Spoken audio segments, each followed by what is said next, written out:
Everyone for joining us today. Thank you everyone for joining us today. My name is Priyanka Preti and I am Associate Director Education in HNP. Today, this topic equity in education supporting special needs children in global pathways. It is very close to our heart, not only as a parent but also as a professional who have worked in the sector with parents and educators. And I've seen the struggle the parents and educators are facing in identifying the global opportunities available for their children struggling with special education needs and disabilities. So, through this session, my co panelist, Lucy Women, who is our SEND expert, will talk about what all opportunities are available globally for the children and how we can create a solid action plan to get the access of these opportunities as well. So, uh, before we start talking about SEND, I would very briefly like to introduce you to our HNP Henley and Henley and Partner services. We are industry leaders in investment migration business, and we have more than 25 years of experience in this sector. We are offering 40 plus programs and have more than 60 plus offices across the globe. We have served more than 25,000 clients so far. These are our core services. Under private client services, we are helping HNIs and UHNIs to get the best possible opportunities in residency and citizenship programs, real estate, education, and concierge services. Under government advisory services, we are helping government to design the residency and citizenship program and their execution as well. These are our leading residency and citizenship programs, as you can see on the screen. Now, please join me in welcoming our expert, Lucy Women. She has more than 25 years of experience in teaching and helping families across the globe in developing action plans for their children with special education needs. Over to you, Lucy. Thank you so much. Thank you, Priyanka. Yes, and I feel really lucky that I'm going to be here today to tell you about some of the things that are really crucial for families who are approaching education with children with special needs, and the services that I help provide for Henley and Partners. I've been working for Henley and Partners for about a year now, and as Priyanka said, and as you could probably tell from my accent, I'm British, although I now live in the UAE in Dubai. I'm a teacher. I hold a number of additional qualifications in special educational needs assessment and family coaching. On a personal level, I'm a parent. I've got 3 children, one of whom has got additional needs. So I know some of the struggles that parents go through. I'm able to approach my work with a high degree of understanding and sensitivity to the particular issues faced by families with exceptional members. So we're going to look today at how we can support families who are navigating special educational needs and disabilities, commonly known as SEND, across the international contexts. So families who live and work across borders face unique challenges when it comes to education. Each country has its own system, its own language, and its own expectations, especially when it comes to special educational needs. For children who've got learning differences, 3 things are of primary importance to them: knowledge, forward planning, and consistency. And our role is to make sure that families have got that clarity and confidence no matter where in the world life takes them. We'll dip in a minute into how different areas around the world approach SEND with different approaches. But right now, let's have a quick look at what do we actually mean when we talk about special needs. You'll also notice that across the world, they have different terminology for it. So I will pepper what I'm talking about now with some of the different terms that you may come across in different parts of the world. Additional needs is a broad term that covers a wide range of needs. There might be some key signs and indicators, though, in your child that might show that there are learning difficulties or neurodivergent conditions present. And here are some of the common signs that can help a parent start to question whether there's something going on that they need to investigate further. So, the first thing you might notice as a parent is changes in the rate of development. And this relates to a significant slowing down or stalling of your child's progress in relation to their milestone expectations. If your child is behind another child over a period of time, it might be a sign of global developmental delay. However, you've got to remember that children develop and progress at different rates, and they don't progress in a linear fashion. They seem to plateau for ages, and then suddenly their development shoots up. So minor differences are normal and to be expected. You might notice that your child has challenges with language and communication, delayed speech, difficulty following instructions, or trouble expressing thoughts clearly might suggest there's difficulties with language processing or communication. And for example, in autism, there may be challenges with nonverbal cues or in conversational turn taking. You'll notice I'm never saying anything definitively because for almost all conditions that may come into the category of a special need, there are children who have different flags and different markers of that condition. So it's always worth investigating, but keeping an open mind. Some children struggle with their motor skills. They struggle with coordination, such as catching a ball, riding a bike, or fine motor controls like learning to use a pencil. Or I've been working this week with a child who can't turn a piece of paper over. And it sounds a really simple thing, but it's a sign that his fine motor control is not sending the right messages to his brain. So he can work on a piece of paper, but he can't quite work out if he wants to turn to the other side, how that's going to happen. This might indicate a cognitive problem, or it could indicate a fine or gross motor skill delay. You might also have children who struggle with attention and focus. Children who are easily distracted, impulsive, unable to sit still, or struggle to complete tasks may be showing signs of ADHD. However, I think most of us who are parents would realise that at times, most children can be easily distracted or impulsive or unable to sit still. So, again, it's when you have a combination of markers and you start to notice significant differences. When your child starts school, you may not have noticed any issues up until that point. But once they're in school, you might realise that they're having difficulties learning to read. They might have persistent spelling errors, or they may have problems with their number sense. This might make you wonder whether there's dyslexia or dyscalculia going on. Or they may have problems with their emotions and their behaviour. If your child has frequent meltdowns, has severe anxiety in unfamiliar settings, prefers rigid routines, or has trouble making friends, there might be a neurodivergent profile to be investigated. Again, to a certain extent, a lot of these things are normal for most children.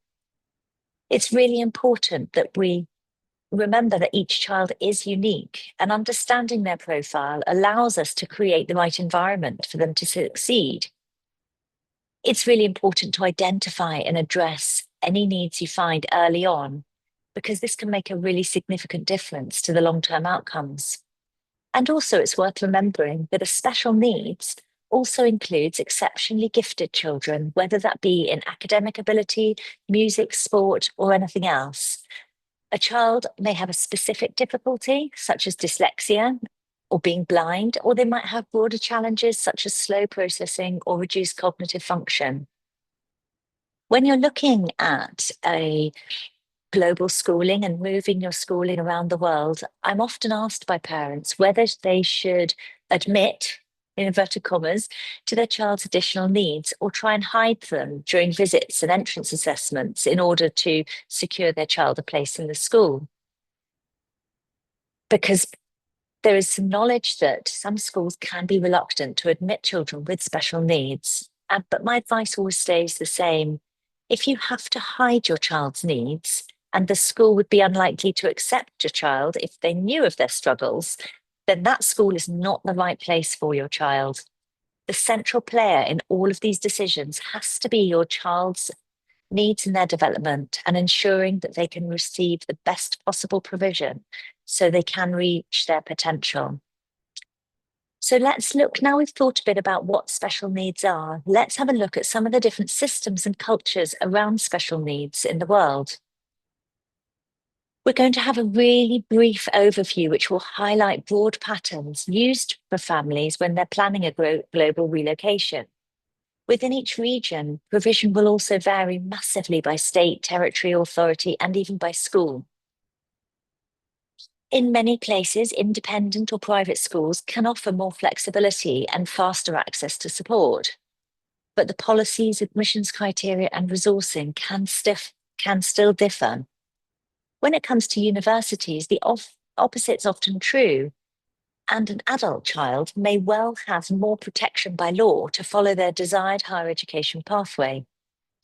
Documentation, including previous assessments, IEPs and plans and reports will help ensure your child's continuity. Another key point here is aim for a long lead-in, 12 months at least or longer for complex needs. So let's look in more detail around the world. I'm not going to go into all of this and talk it through because you can see on the screen many of the main differences. So the USA has a strong inclusion ethos and it has a good core rights for the child, whether you're in the private or the public sector. Particularly on the east and the west coasts, in the major cities, there is some really world-class, robust provision for your children with extra needs. And it is very common in America to send your child for a neuropsychological assessment. Wait lists can vary, but there's no stigma around it. Culturally, in America, they're very open to accommodating additional needs. From a practical point of view, in the USA, you need to make sure that you've got sufficient insurance in place and as much documentation as you can come by. In many ways, the UK is similar, except that in the UK, there is a better developed public system of support for children, and the rights of the child are very, very strongly embedded within the schooling and public provision sectors. There's also a wide range of specialist schools and units within other schools available, which can address particular needs without it being a very big deal, and your child is still able to go on and achieve qualifications and get a job, go to university, but they're in a specialist unit for their particular need. We have in London the Great Ormond Street Children's Hospital, which is a world-leading hospital dealing at the cutting edge of a lot of child medicine. And there's a lot of access to educational psychology and therapy, and much less stigma about this than there maybe was in the past. On a practical level, there has been, particularly since COVID, a massive explosion of children requiring assessments. And so waiting lists, even when you're going privately, can be extremely long. I've heard of children having to wait several years before they can have an autism or an ADHD assessment, but it shouldn't always be that long. New Zealand and Australia, they also have very inclusive public systems with strong independent options and very, very strong legal rights for all, similar to the UK and the USA. They have well-established learning support systems and there are specialist schools and units available. As with the USA and the UK, there is a lot of assessment available. If you go privately, as with most places in the world, you will get to your destination more quickly. In mainland Europe, again, legally very similar, but there is significant variation by what can be provided across different countries in terms of therapy. So Switzerland has some of the most advanced therapeutic practices and centres in the world, and you can find the entire range of anything you might need for your child in Switzerland. Places like the Netherlands and Scandinavia are also really well adapted to accommodating people with accessibility needs. So you can find that children can get really well integrated into society there with no difficulties. I think the main thing to remember about mainland Europe is to do with language. So if you have your child being assessed in a mainland Europe country and they may be being assessed in one of your home languages, but you think that there might be a move later on and they might need to be taking these assessments and reports with them, think about getting them done or at least professionally translated in the language where they may end up going. Um, I have a great example of this where I worked with a child who came to me. I knew she had special needs. I didn't know detail about them. And she came to me in the UK with this huge file of evidence about her needs and what provisions needed to be put in place for her, except they were all in Romanian. And while I'll put my hand to many languages, my Romanian's rubbish. And we had a long delay while we went back and had to have all these reports translated. So you can make your lives a lot easier simply by making sure that the language of the reports is going to be transferable to wherever you may find yourself being. In the UAE, in the Middle East, where I live now, provision is rapidly improving. We've got the legal structures in place, and in this area of the world, we tend to call them children of determination. It's a term that divides, but some people love it. And the legal frameworks are there for these children. However, on the ground provision does vary enormously by emirate and country. And if you're looking at schools for your child who has additional needs, it's not as straightforward as it looks like it should be on paper, because the schools will only generally accept a certain proportion of children with special needs. And there's no middle ground for the children out here. They're either in the mainstream education or they're in some of the very few, very specialist schools. So a lot of parents will go down the route of having a shadow teacher that they pay for themselves to support their child in a mainstream school, which is actually a really nice approach if you can find the right support for your child, because it gets them into a mainstream school, but they have that social aspect as well.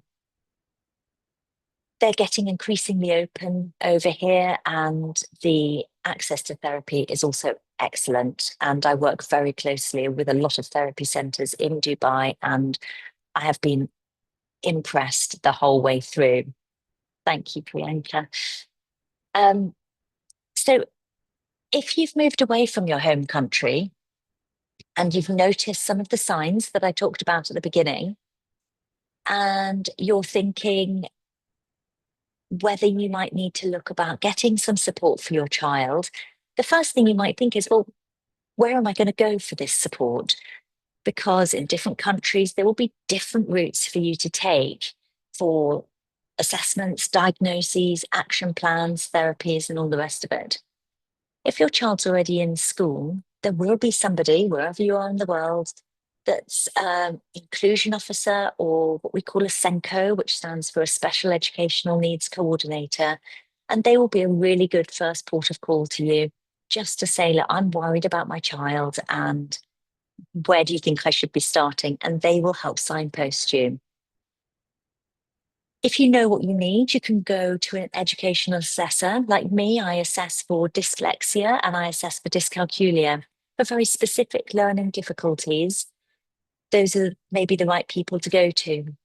If you have broader concerns, there will be educational psychologists available, certainly in major towns and cities around the world. Check the accreditations or ask us for accredited educational psychologists, because those reports, if they're done by the right sorts of people, can be used for all sorts of purposes for your child later on in life. Obviously, another good place to start is with your pediatrician or your general practitioner. They can be very helpful to signpost you towards the right sort of support that you and your child and your whole family might need.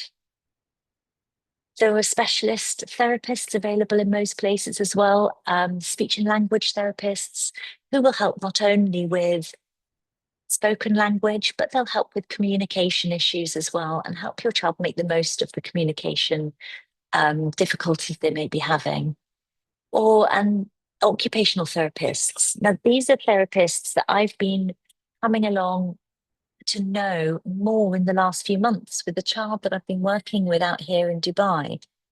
And I had thought before that the occupational therapist was very much a physical therapy and was working on fine motor control, core skills, and the things that are very physical that go with a child.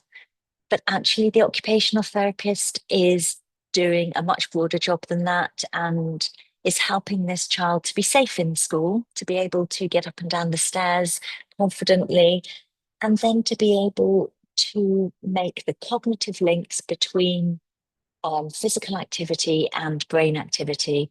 It's the occupational therapist who's helping with the child who isn't very good at turning over pieces of paper. Those links aren't being made, and that's where the therapy is really helping. You obviously won't need to use all those routes, but just knowing where to start can be really reassuring if you're in a new country. First places, schools, and your general practitioner. The other nugget here is do seek help earlier rather than later. Younger children have a lot more plasticity in their brains. Their neural pathways are not as fixed as they are as you get older. So their brains are more adaptable and they are that much more responsive to therapy and support. So the sooner you get the help for them, the better. Thank you, Priyanka.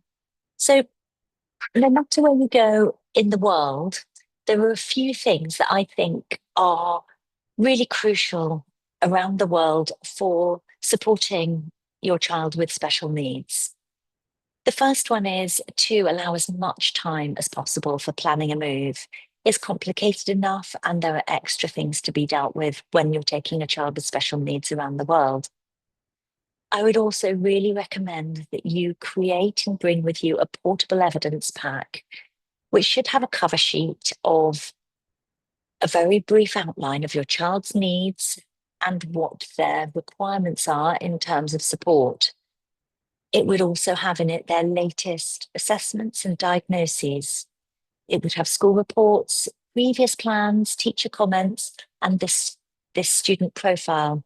It's really helpful when I'm working with families to try and get children placed into school.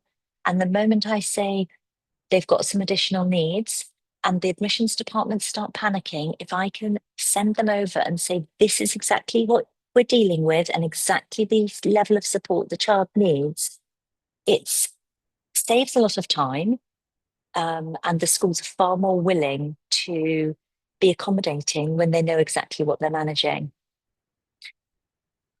Obviously, inform yourself as much as you can about the system you're moving into. Will you need to go privately? Will you need to use the state systems that are in place? Will you have access to those systems? And when you're looking at admissions, don't ask what a school or university can offer. Make sure you know what they will offer, what will actually be implemented for your child. Again, I come across this a lot where I have students who come in who have very specific needs and need very specific accommodations. And the school has said, well, yes, of course, when they're in exams, of course, we'll be able to give them somebody to scribe their essays for them in their exams. And then it comes along to their exams and there's no scribe available. Really, really be precise about what it is you need for your child. You have to be prepared to advocate for your child to ensure that the right fit is found for them. Again, you map your therapists and book your initial sessions to make sure that there's a good fit there as well. You might find, like I have here in Dubai, that you think you want to live in one place, but there's a specific therapist who's going to be really strong for your child. They might live an hour and a half away from you, even within the same city. Make sure the priorities and all the non-negotiables are in place so that you can help. If your child is having to be assessed in a new location, make sure that the language of assessment and the language of instruction matches your child's learning profile. So, for example, if you're in a country where the assessment is being done in English, but English is not your child's first language, you may not get a fair diagnosis from that assessment. So even if it means you've got to go back to have your assessment done somewhere else and then have it properly translated. Make sure that you give your child every chance to show their true self in an assessment. And lastly, but definitely not least, when you're looking at these top tips, and there seems like a lot of them, seek advice. Please don't ever feel like you're on your own and you've got trying to learn a whole new system all at once. I promise you, there are always people out there who have gone through the same things as you're going through, and we're out there to support you. You're not on your own. So at Henley and Partners, as I hope has come across, we're very child-centered. We place the child at the middle of everything we do in the education sphere. We take a strengths-based approach. So we have children who have real talents here as well as challenges. And we look at what those talents are and try and develop them so that they can help overcome some of the challenges. And our work is strongly collaborative. We will bring together families, educators, and the specialists to build a united and unified support plan. And in fact, I'm doing that this week. I have a child this week, and I will be meeting with three of the therapists from different centres around Dubai and the parents who are not English is not their first language. And I'm meeting as a round table with all the therapists and the parents to make sure that everybody is absolutely on the same page to provide the support that their child really needs. And just as importantly, every service we provide is provided with discretion and cultural sensitivity. And that's, I find, really valuable for families moving between different countries and different school systems, because we don't all work in the same way and we don't all have the same expectations. And working in this way, by having that sensitivity, has some really big benefits for our families. Our goal is really simple. We want to give families confidence, clarity, and continuity for their children's educational journey. We want every child to be empowered to achieve their goals academically, socially, and personally, whatever those may look like, and no matter where in the world their child is based. And at that point, I think I'm going to hand back to Priyanka and let you, Priyanka, see if there's any questions, and to thank you very much for having me on today. I would request the participants to feel free to type their questions in the Q&A chat box, and Lucy will answer your questions at the end of the session.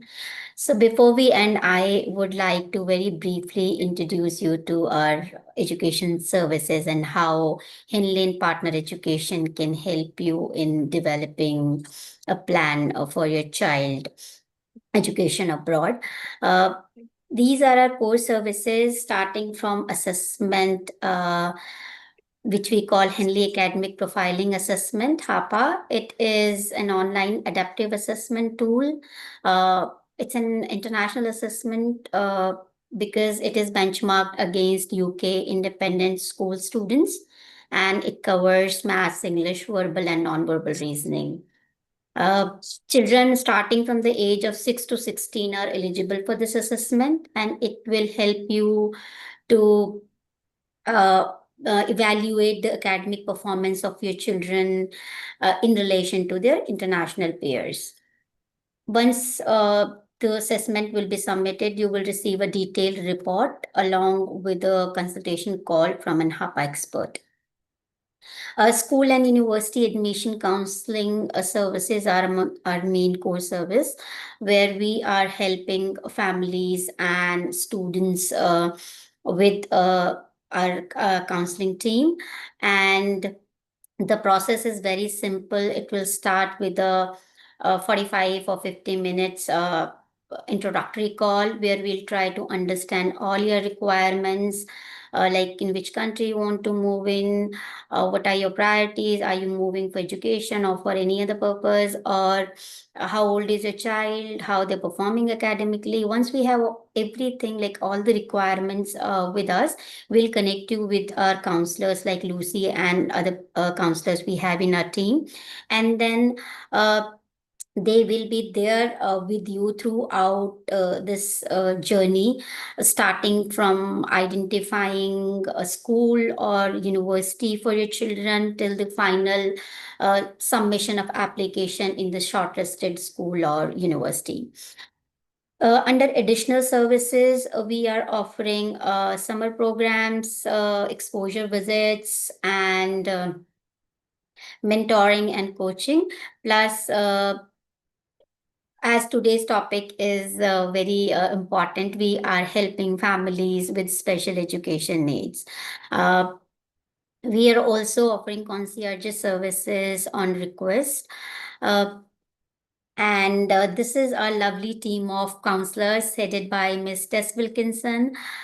She's based in Portugal, and all our counselors are academicians. As you can see on the screen, they have more than 25 years of experience. They have worked in the sector as principals, teachers, uh, admission counselors, and under their guidance, actually, we are able to maintain 100% success rate so far in the placement of children in the shortlisted institutions and schools. Now you must be thinking why Henley Partner Education and how we can help you in this journey. So we are standalone and premium service providers, but as Lucy has already mentioned that your child and the family is the center of all our services. So we are thinking about you first, and then we will plan our program accordingly. We are completely impartial because we are not associated with any school or university, so we are not getting any kind of commercial benefits from them. We ensure that your child should not only sustain there, but they should thrive in that ecosystem. Our success rate is 100%, as I've already mentioned, with the help of our experienced and professional counselors. And our suggestions and recommendations are data driven. So, our data from HAPA and from the discussions and deliberations we have with the family and the parents. Our recommendations and suggestions are completely based on that information and data. We are the only service provider who can help your child to be graduate with a degree and a passport as well, because we all know that education is the foundation of success for our children, but only education cannot ensure a successful future.